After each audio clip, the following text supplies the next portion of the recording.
से आसमान में छोड़ा गया। इसे भारतीय अंतरिक्ष यानी इसरो ने बनाया है। चंद्रयान 2 22 जुलाई 2019 को श्रीहरिकोटा से आसमान में छोड़ा गया।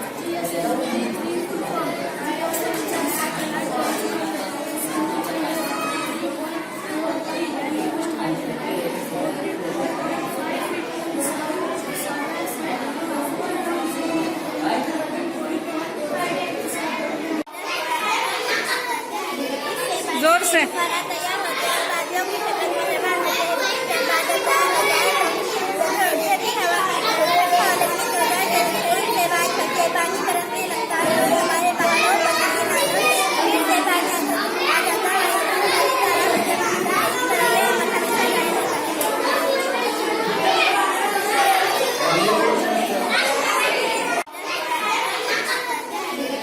जोर से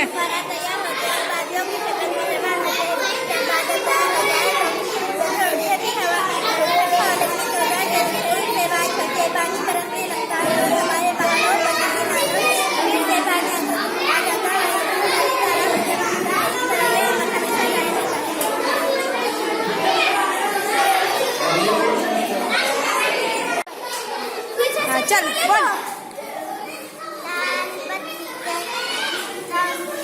जोर से बोल।